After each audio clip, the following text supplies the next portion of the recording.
Thank you so much. So today I will be presenting some of the work we've done in WELF and some of the work I put together in collaboration with Novus International. And there's a few things I want you to take from this talk. And the first one will be why broiler breeders need to be feed restricted, how is it done, why this is a welfare problem, and how we can measure this. So first, why do they need to be feed restricted? Before getting into the weeds, we need to keep in mind that broiler breeders are the parent stock or the breeder flock of broilers. So this is the birds we see in the supermarket to produce different sorts of meat products. But we also have to keep in mind that breeders and broilers, they have the same genetic potential for fast growth. And this is where everything starts. So when we look at the domestication of poultry, here we have in this red square, that there's been a huge selection for meat chickens. And they've been selected for fast growth. They're really high feed efficient.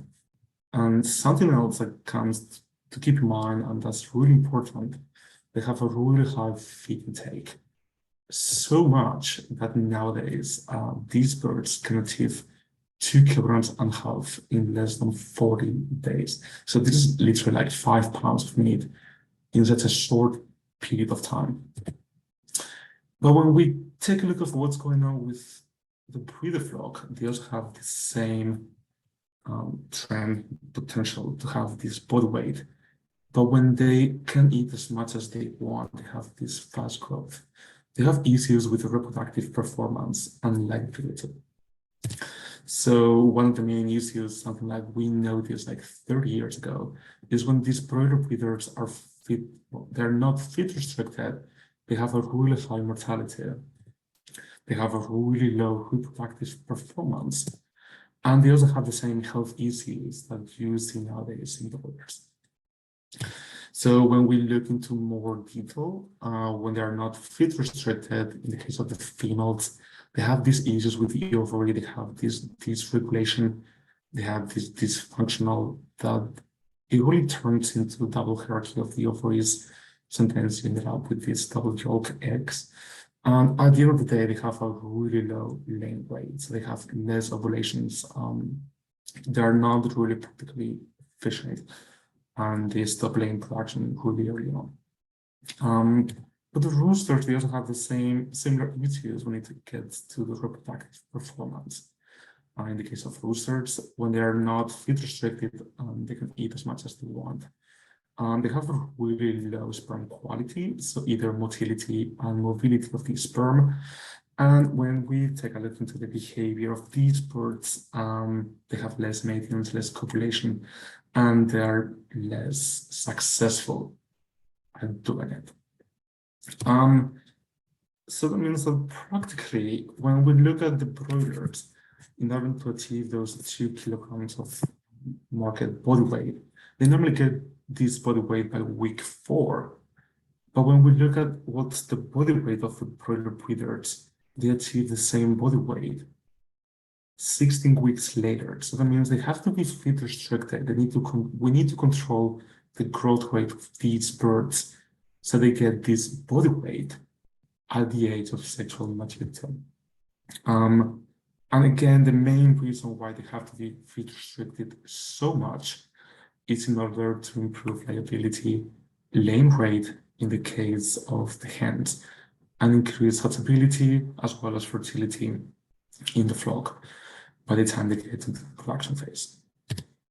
But what do we mean by feed restriction? So here in this graph at the bottom, you have the age of the birds. In the y-axis on the left, you have body weight. So that would be the blue line. So even if they're feed restricted, they still get heavier and heavier every week in a more controlled way during breeding as well as during laying. And when we take a look at how much feed intake they normally get on a daily basis, that will be the red line. They have an increase in daily feed intake over time. So it's not that they're stuck with the same amount of feed on a daily basis for a long period, they increase over time as they're getting heavier. So, but what's the rationale on how much food they need to have during the breeding phase as well as during the production phase? Well, the key part would be to try to meet that target growth. That would be that blue line where they have enough energy, of course, for maintenance, as well as for the development of the gonads, muscle, bone structure, as well as enough fat to support all of these biological functions, but without going below the maintenance range, as well as avoiding the sex of development. So you kind of want to have that kind of really narrow spectrum where you avoid that overfleshing that has all of those health issues related with not only with reproductive performance, health problems, as well as metabolic disorders. And something that's key, you really want to control the development of the adipose tissue. But at the same time, you kind of want to control for avoiding that undernourishment and make sure they have energy for maintenance as well as for development, fat, gonads, muscle, and bone. So they're essential for a good production phase. So not even this is challenging. You want to do this as uniformly as possible in the entire flock in a slow rate and trying to keep that healthy body conformation.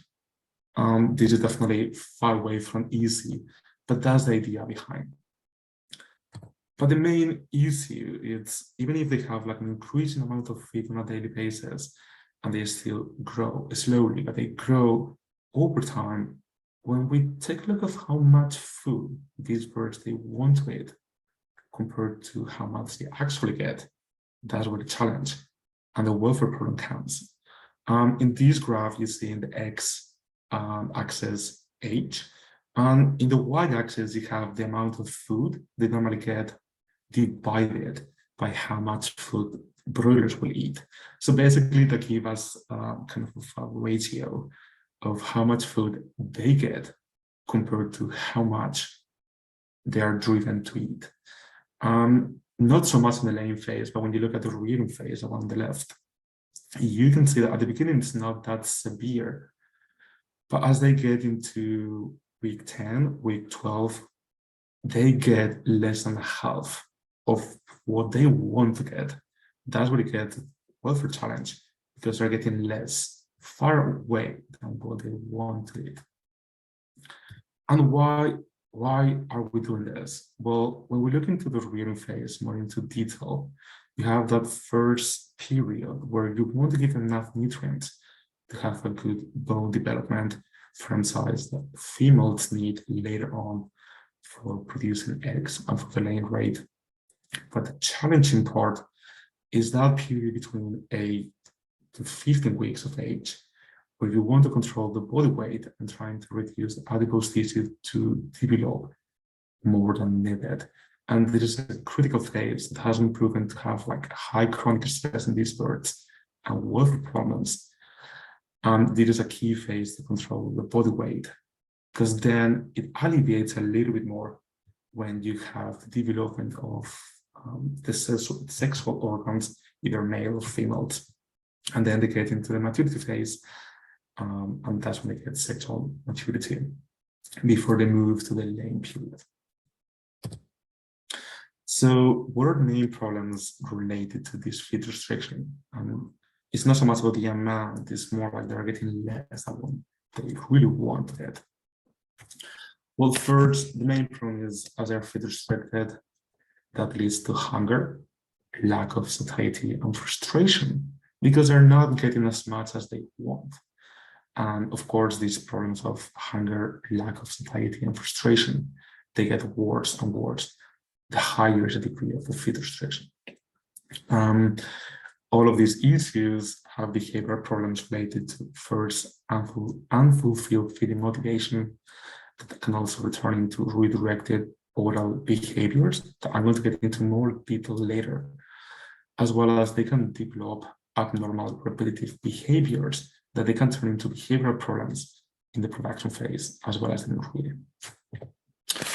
So the main problem of this high feed restriction leads to higher feeding motivation that gets unfulfilled and they're frustrated. So that leads to a higher competition, either feeder space, aggressive behavior, pecking, that also turns to a higher feeding rate. In the case of broiler breeders during the breeding phase, they can empty the feeders easily in less than 30 minutes. That's crazy. And with all of these high feeding rate as well as competition, you also lose that body weight uniformity that you need to have in order to have a good production phase, in order to have that optimal reproductive performance in your flock. And the problem is not just that some of the pullets might be underweight, but also for the ones that are overweight, they have also those problems, either health as well as reproductive. So how can we assess the welfare of these birds? What are the kind of chronic stress related indicators in feed restricted breeders? The most common one, you see a high elevation in the stress hormones. That's something that you can easily measure in the feathers or in the plasma. So you see a high physiological response of stress hormones in these birds. The higher the stress, when you get to chronic stress, you have that immunosuppression response. So that means that the immune system gets weaker and they become more susceptible to specific problems, challenges. So that's something to keep in mind with breeder flocks. You can also see an activation of the inflammation response. Either if you do cell counts, you can see there's a high number of heterophils to lymphocytes. So that kind of gives you, or basophils as well, that tells you there might be that the stress of the feed restrictions have an effect on the immune system. But I'm also going to focus on something more practical for producers, something you can see more in the field, such as what's consequences that you can easily see with physical assessments, and they can easily be applied on farm, as well as the behavioral problems related to feed restriction. The first ones, other speakers have already mentioned it, but looking at the foot health, leg health is one of the first go-to approaches, either looking at the prevalence and severity of pododermatitis, as well as the severity and prevalence of hookworms. Just to give you an idea, this is the average prevalence that we've seen in some of the breeding flocks. Values are not that high, especially when it gets to hookworms or skin lesions, but definitely foot lesions is something to keep in mind. Most of these lesions tends to be mild, but we have to keep in mind that depending on the issue, they can become more severe over time, depending on the litter quality. Something like a few studies I've been looking at is the use of feather coverage. So some of those behavioral issues are featherpacking and severe pecking. So that's something, all of that activity can take a load on the feather coverage. So you can measure that by looking at the specific body areas. Is there a prevalence? How severe is the problem of feather coverage lost? And that's some systems that you can easily score how much feathers are lost in specific areas and how the flock is developing over time. Just to give you some examples on some of the scorings we've done with some of the trails. Most of the time, most of the issues with featherpacking in broiler breeders, they tend to be gentle featherpacking. And as you can see with this red arrow, it's a problem that tends to start around week 6, week 7, that as we recall from the first graph on the feed restriction level, that's when the feed restriction gets more severe over time. So that's when you start seeing these behavioral issues that you can see consequences on the birds. And in the case of gentle featherpacking, this is something different to layers. it tends to focus specifically on the tail and on the bend. So you start to see these wet feathers, naked areas that get severe and more severe over time, as you can see in this graph. Something else that you can look at, and that's something we validated recently, is the presence of fold dart. So this is like a malformation in the feather, and that's something that happens when animals go under chronic stress while the feather is growing.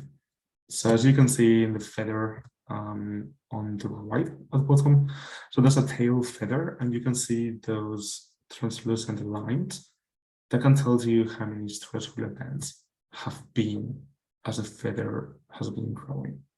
And just an example of the same birds we tested before, either using juvenile feathers or adult feathers, you see that on average, they have like a lot, few fold darts that tells you there's stress going on, chronic stress that you can see in the feathers. So not just the coverage, the quality of the feathers might tell you if how they experience the feed restriction and if there's something to improve for the welfare of birds. Something that can also be easily applied to farms is literally looking at the behavior of birds. One of the main signs of unfulfilled feeding motivation is a redirection of oral behavior. So this means that as they cannot eat as much as they want, that oral activity is redirected to something else, either over drinking, so they drink more non-public soup, object pecking, so they can peck at specific objects like empty feeders, drinkers, walls. They can peck at other ones, as well as a higher activity of scratching and scratching-like behavior. Something else that you can see is they start to show displacement activities. So these are activities that happen when there's a conflict. In this case, due to frustration, and they cannot satisfy that need of feeding. They start to displace that frustration toward other activities, primarily preening. As you can see in the videos on the right, for example, the one displayed over here, that will be an example of redirected oral behaviors and gentle featherpacking. It's not severe, it's just gentle, but over time it becomes persistent and unusual that it turns to have that feather coverage lost, either in the tails or in the bend. And the same can happen with preening. Like in the video on top with the rooster, it became more compulsive, more repetitive towards a specific spot. So displacement activities could refer to a higher proportion of time doing the behavior. But if feed restriction gets more and more severe, it becomes more repetitive and more compulsive. That's when we refer that turns into abnormal repetitive behaviors. So in this case, in broiler breeders, this gentle featherpacking or stereotypic gentle featherpacking would be the one at the bottom. Stereotypic preening would be the one on top. So that can tell you how the experience is feed restriction and might give you an idea of maybe the connection or reconsider alternatives. Sometimes feeding frustration can also turn into aggressive behavior. It's something that normally with broiler breeders so far doesn't seem to be a problem, but be aware that maybe some birds might develop the gentle featherpacking or object pecking or displacement treatment, displacement preening. Other ones can become bullies, became more competitive over feeder space, and develop more severe pecking. But that's something that you can easily tell if you're doing feather coverage assessments.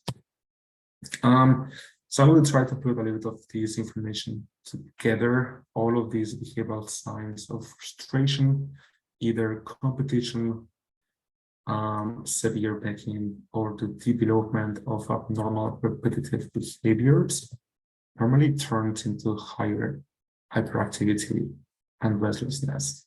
So that's something uncommon in broiler breeders, especially with the feed restrictions at the highest. You see all of these arousal. This is stressful for the birds and might have negative consequences later on. Another thing to keep in mind due to feed restriction and that high feeding motivation that they do have, and they compete for each other for feeder space, as you can see in this image. Some of the birds might feel displaced from the feeders, and they might not have access to it, and you might have low body weight uniformity in these flocks. So that might have other issues, such as, for example, not having enough nutrients for development. That's something that during the physical assessment you can do by looking at the keel bone palpation. So if the keel bone is very pronounced, that's something to keep in mind, that maybe that bird might not be getting all of the nutrients that they need for maintenance as well as growth. Vice versa, if one of the birds is a little bit way too chunky, maybe that might be the bully. I might be getting more food than what it might need later on. So that's something to keep in mind and maybe change the growth rate for those birds. Feather coverage, in the case of the birds that they might experience severe pecking. So that means the ones that are being bullied, normally that behavior focuses on the head and on the back. So that's different from the gentle feather pecking. If you might see a bird with basically no feathers on the head or a lot of back exposure, that might tell you that maybe that bird might not have been having access to the feeder, or all the birds might be pulling him or her. And again, another issue related to low body weight uniformity, if birds are not getting the nutrients they need, they might not relocate all of those resources into development of the gonads. So you might have issues related to immature pullets or cockerels. So by the time you move to the lay phase, maybe those hens might not be ready for photostimulation or might not be ready to start on synchronized laying rate. As well as sometimes that redirected oral behavior, as mentioned before, can be presented as poor feather coverage and skin lesions. So that's something to keep in mind to treat birds as soon as possible and trying to prevent any issue related with cannibalism. As well as sometimes that redirected oral behavior can go to drinkers, or they can overdrink, trying to satisfy that need for feed intake. And that absolutely leads to poor litter quality, either because they spill more water or because they drink more, their feces are wetter. That turns to poor litter quality that can lead to food and leg problems, either in the prevalence or the severity. So by doing those physical assessments, that might tell you there's something going on and that might help you to take action. So I have a little bit of time. I don't want to interrupt all of this bad news. Haven't you solved these problems related to feed restriction? So we try to do some trials as well as other research groups trying to use alternative strategies, such as diluting diets or using non-daily. That's something common in North America. Something we notice is the welfare of the birds increased a little bit during the breeding. And not even those birds that have better welfare during breeding, they have an improved laying performance, especially at the end of the production cycle. But the problem of this is, I'm sorry for the typo, they still remain highly feed motivated. So regardless of if we use more fiber or if we use non-daily feeding strategies, they might improve the welfare a little bit, but there's still that high feed motivation is still going on and is behind that stress they might experience. So this led to a different research trying to use different strains. These are strains that are commonly used in Europe.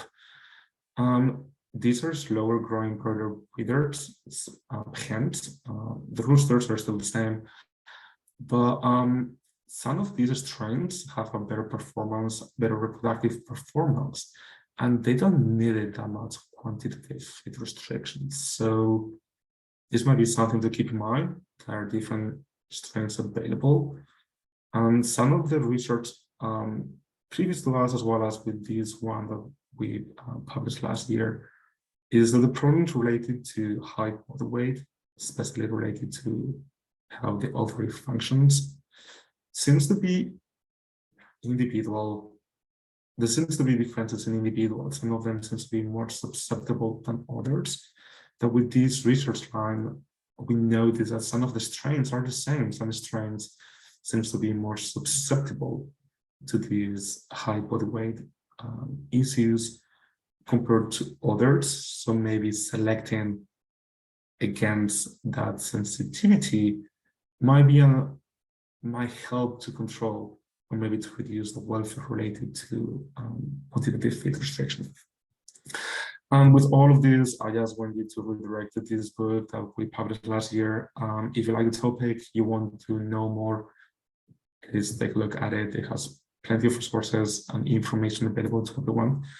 So something to keep in mind for all of you. And with all of this, thank you for your time and your attention. Thank you so much. Very interesting.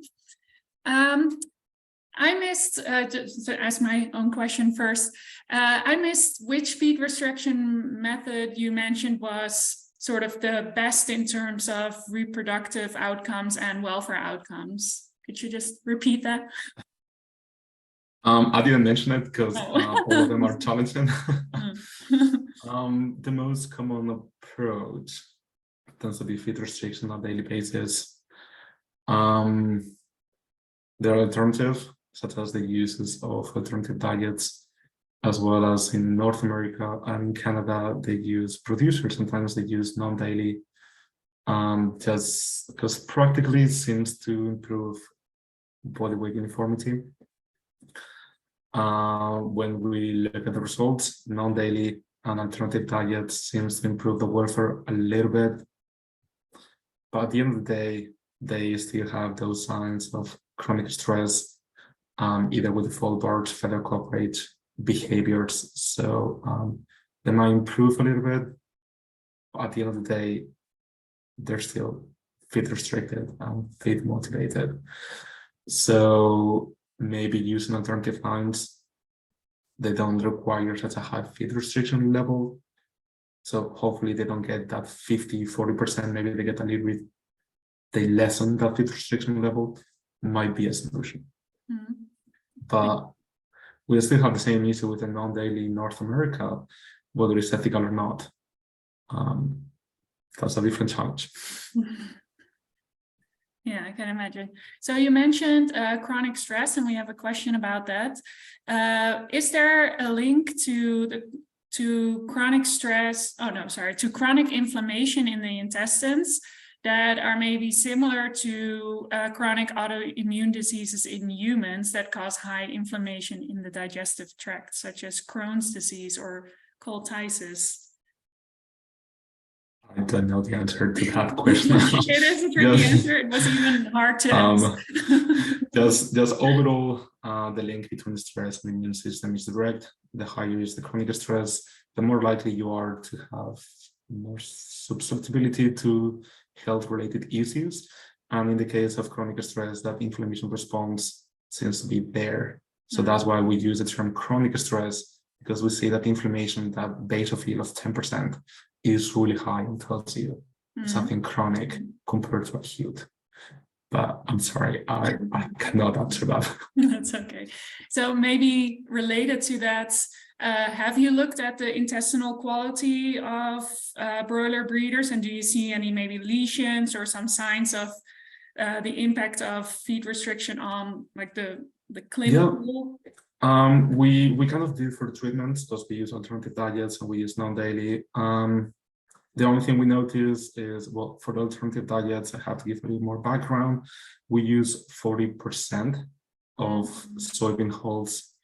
So when we talked to the nutritionists, we were a little bit concerned that 40% is a little bit high, and 40% starting, I think it was week 4. So they're really tiny chicks. We give them a lot of fiber.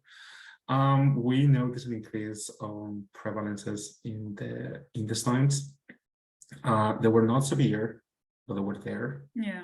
So as we go with the approach of if there's a disruption in the tissue, it might be painful. It was minor, but we didn't notice anything. In the case of the non-daily, we didn't notice any lesion. It was just the fiber-rich diet that it was high. Yeah. So related to that, and maybe that's already the answer to this question then, is fiber always our friend for a solution to feed restriction, or are there any issues to adding fiber to the diet? I'm going to just go with the approach of the broilers. These guys, they seem to be more nutrient focused than volume focused. So even if we try to trick them with a high amount of food, well, at the end of the day, it gets digested and they're like, you tricked me. No, there's no nutrients. So I might go with the same approach. I will refer to it a pizza than a bowl of salad. Mm-hmm. So in the case of these broilers, meat chickens, they've been selected for this high feed intake. It's not just the volume, it's the quality. So as the food gets digested, it goes to the brain and tells you stop. For these birds, those signals, the brain is not as receptive as layers, for example. So those clicks in the brain to tell you to stop eating, it might not be there for the broilers. So it's even worse for the broilers. Yeah, interesting. To change a little bit the topic, you talked a lot about gentle feather packing in broiler breeder flocks. Do you see this feather packing more in pullets or in hens compared to males, or is it equal between the? So we know this is related to the degree of the feed restriction. As you feed restrict them more, you get to see more gentle feather packing coming on. So for example, as we notice in that graph, as the feed restriction goes down, well, feed restriction increases, you have these problems coming into the flock. And sometimes when one bird starts, triggers the other and facilitates, so you have the issue there.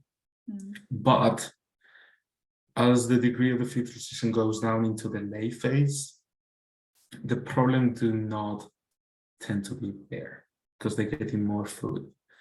So it depends. When you do the feed restriction, you have that issue coming in place. So any difference between hens and roosters, or is it just feed restriction really that is the predictor? Well, the problem with the hens, as they go into the laying phase, they get more nutrients because they have to produce more nutrients, like they need more nutrients to produce the eggs. The issue with the guys is they still have to be on diet, severe diet. So that graph, that blue graph, that's for the hens. For the roosters, it's like a straight line. So the roosters, as you saw that video of the stereotypic printing, they still have to be highly feed restricted throughout the entire phase. If some of them, they don't have access to the feeder, that means that practically they're getting more feed restriction than what they should have. So it goes related to the feed restriction at the end of the day. So you see more of these problems in the roosters just because they have a high feed restriction. Interesting. Is there any research, or do you know of anything about reducing their appetite? So I guess taking a different approach rather than just reducing their feed to. We try peels, we try compounds that they're supposed to reduce appetite.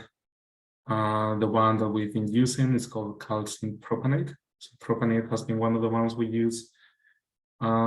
We did some research on how does this work. We noticed that the reason behind is because it induces a negative state. So by eating something that you don't like and makes you feel ill, that's why you don't want to eat. So that kind of have more like ethical problems behind them. So we actually use this instead. So to my conclusion, and that's the work we've been doing in Wealth, the best way to control for those satiety signals is trying to consider different strains, that they still have that brain in place. Yeah. We tried, but it didn't quite work. What about different feed additives rather, I guess, than fiber? Would that maybe be helpful in fulfilling that sort of feeding need? That's something that other research group, Dr. Wilson, has been working on it, trying to use enrichment, same as Denmark. At the end of the day, they're so feed restricted that even if you try to use something else, you really have to dosify how much extra you provide them, because they're monogastric and they can digest anything. Even this food sapiens that you have in this grazing area, they will eat it and they will digest that.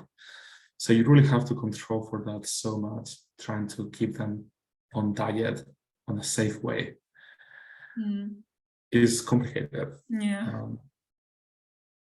I was wondering, with all the sort of gentle feather packing and maybe severe feather packing, I'm not sure if you see a lot of that in broiler breeders, but is beak trimming a common approach to prevent some of that injury?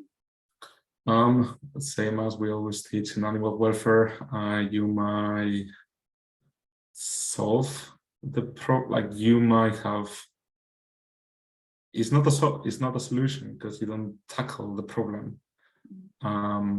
You have less of a damage, but the performance of the behavior is there. So the problem is still there. You might not have high feather coverage lost, or maybe you don't have those injuries in the birds, but the problem is there. So do you know how common it is as a procedure? In the US, it's loud, and in Europe it is not. But my best approach would be trying not to use beak trimming and trying to use enrichment to redirect that oral pecking to objects, as well as scratching areas, than reducing that feather pecking. Our last question, although there are more, so feel free to answer them by typing later. Let's see which one to pick. Maybe to reiterate, because it seems to be sort of your take-home message of your talk today, is any differences in impacts of feed restriction between different genetic lines or strains or crosses? Something that I learned from my PhD and postdoctoral period is it seems like these issues related to poor reproductive performance seems to be individual related or strain related. So maybe if we start to select for those ones that don't have those issues, we might end up with breeders that they don't have the need of feed restriction, and we still have those broilers they produce as much as they do right now. But we try everything, enrichments, diets. I think the birds needs to be reassessed.